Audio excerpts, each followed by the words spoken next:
প্রিয় শিক্ষার্থী বন্ধুরা, আজকের অনলাইন ক্লাসে তোমাদের স্বাগতম। সাথে আছি আমি এবচন্দ্র সরকার, বাংলা বিভাগ, ideal residential model school, Sirijbandar, Dinajpur. প্রিয় শিক্ষার্থী বন্ধুরা, আজকে আমি সপ্তম শ্রেণীর বাংলা প্রথম পত্রের উপরে একটি ক্লাস উপস্থাপন করব। নিশ্চয়ই তোমরা বাড়িতে বসে এই ক্লাসটি উপভোগ করছো। প্রিয় শিক্ষার্থী বন্ধুরা, আসা যাক মূল ক্লাসে। আজকে আমি বাংলা প্রথম পত্রের কাবুলিওয়ালা ছোট গল্পের উপরে একটি ক্লাস নিয়ে আলোচনা করব। পাঠের শিরোনাম কাবুলিওয়ালা। কাবুলিওয়ালা সম্পর্কে জেনে নেওয়া যাক। আফগানিস্তানের রাজধানী কাবুল, অর্থাৎ কাবুলের অধিবাসীদের কাবুলিওয়ালা বলা হয়। তৎকালীন কাবুলের অধিবাসীরা কলকাতায় নানা জিনিসপত্র নিয়ে ফেরি করার জন্য এদেশে আসতো বলে এদেরকে কাবুলিওয়ালা বলা হতো।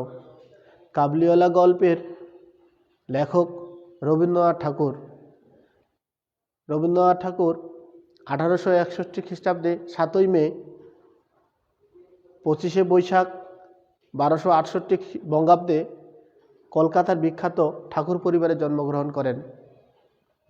বিশ্বকবি রবীন্দ্রনাথ ঠাকুরের প্রাতিষ্ঠানিক লেখাপড়া সম্পূর্ণ হয়নি। মাত্র 17 বছর বয়সে ব্যারিস্টারি পড়ার জন্য তিনি বিলেতে গিয়েছিলেন। সেখানে পড়াশোনা সমাপ্ত না করেই দেশে ফিরেছিলেন। 1913 সালে গীতাঞ্জলি কাব্যের জন্য রবীন্দ্রনাথ ঠাকুরকে নোবেল পুরস্কার দেওয়া হয়। রবীন্দ্রনাথ ঠাকুর কাব্য, উপন্যাস, নাটক, ছোট গল্প ইত্যাদি এমন কোনো শাখা নেই যেখানে তিনি বিচরণ করেননি। রবীন্দ্রনাথ ঠাকুরের পদচারণা ছিল সব ক্ষেত্রেই। তিনি একাধারে সাহিত্যিক, সুরকার, লেখক, গীতিকার, অভিনেতা, নাট্য প্রযোজক ইত্যাদি। রবীন্দ্রনাথ ঠাকুর 1941 খ্রিস্টাব্দে 7ই আগস্ট, 22শে শ্রাবণ 1348 বঙ্গাব্দে কলকাতায় মৃত্যুবরণ করেন। এবারে আসা যাক কাবুলিওয়ালা গল্পে। এখানে 5 বছরের ছোট্ট মেয়ে মিনি একদ্বন্দ্ব কথা না বলে থাকতে পারত না। কথক এখানে মিনির বাবা মিনিকে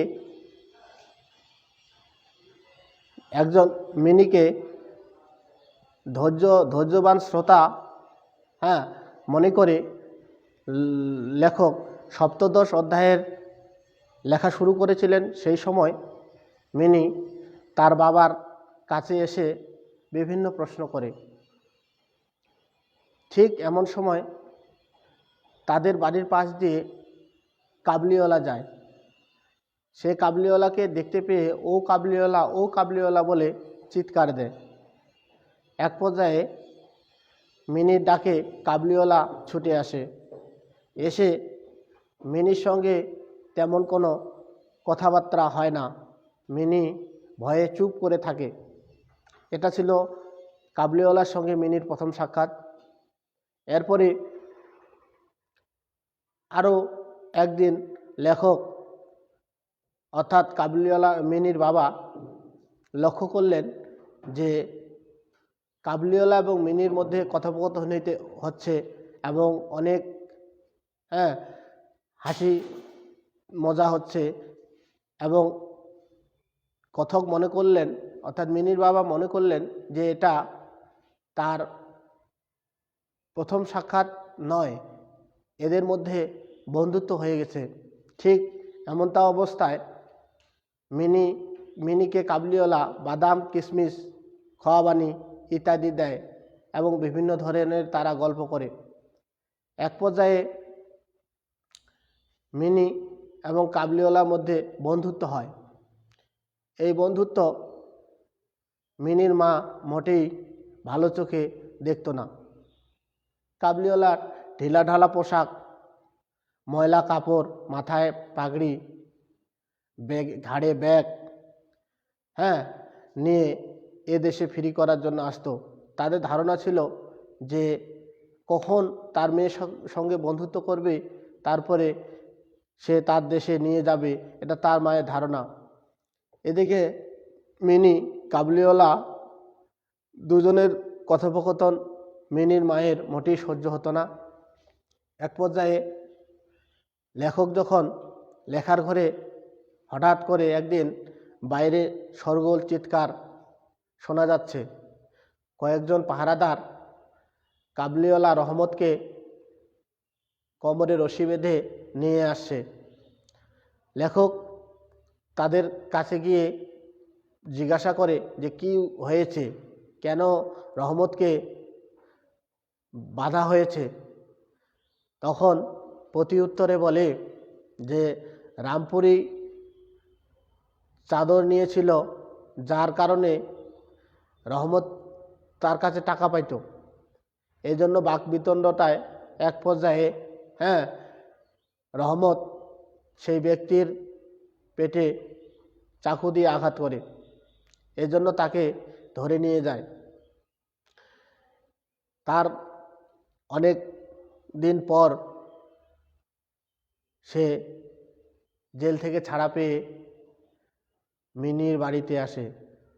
সেদিন মিনির বাবা হঠাৎ কাবুলিওয়ালাকে দেখে অবাক হয়ে যায় এবং প্রথমে সে চিনতে পারেনি।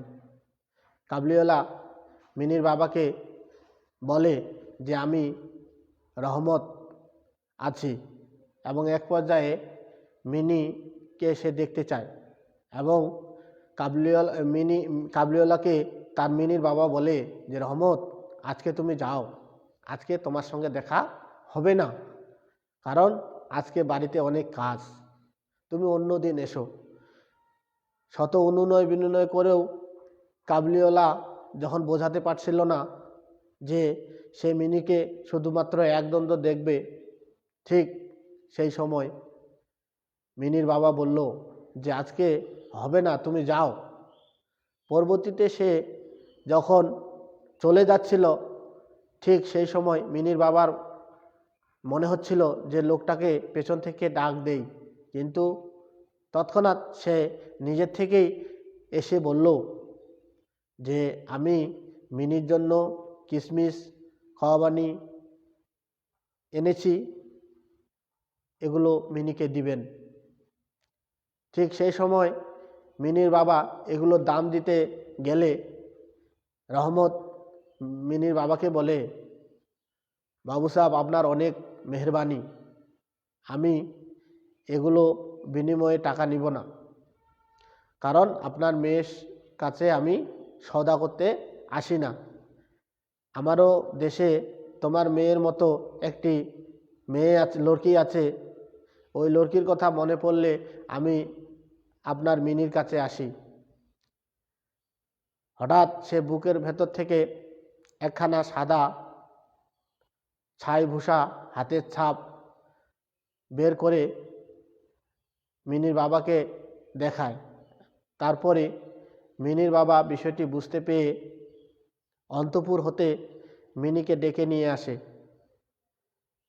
কিন্তু সেদিন মিনির সঙ্গে কাবুলিওয়ালার কথোপকথন বেশ একটা জমেনি। হঠাৎ সে মিনিকে সে বলে যে খুকি তুমি কেমন আছো, কিন্তু প্রতি উত্তর না দিয়ে সে অন্তঃপুরে দৌড়ে যায় মিনি। তখন সে অবাক হয়ে দাঁড়িয়ে সে তার মেয়ের কথা ভাবে। সে বলে নিশ্চয়ই আমার মেয়েও এত বড় হয়েছে। এদিকে মিনির বাবা রহমতকে একটা নোট দিয়ে বলে যে রহমত, এই নো টাকা, তুমি তোমার দেশে যাও এবং তোমাদের মিলনেই আমার মেয়ের কি কল্যাণ হোক। এই বলে কাবুলিওয়ালা গল্পটি সমাপ্তি ঘটে। অর্থাৎ আমরা জানি ছোট গল্প মানে হচ্ছে হঠাৎ করে শেষ হয়ে যাবে, ছোট প্রাণ ছোট ব্যথা, ছোট ছোট দুঃখ কথা, নিতান্তই সহজ সরল ইত্যাদি, এভাবেই ছোট গল্পটি শেষ হবে। এই গল্প থেকে আমরা কিছু প্রশ্ন তৈরি করতে পারি, যেমন মিনির বয়স কত, মিনির রহমতের নাম কি, কাবুলিওয়ালার নাম কি ইত্যাদি। প্রিয় শিক্ষার্থী বন্ধুরা, আজকে এ পর্যন্তই। পরবর্তী দিন আবার তোমাদের সামনে অন্য ক্লাস নিয়ে হাজির হব এই প্রত্যাশায়। ভালো থাকো, সুস্থ থাকো, ধন্যবাদ।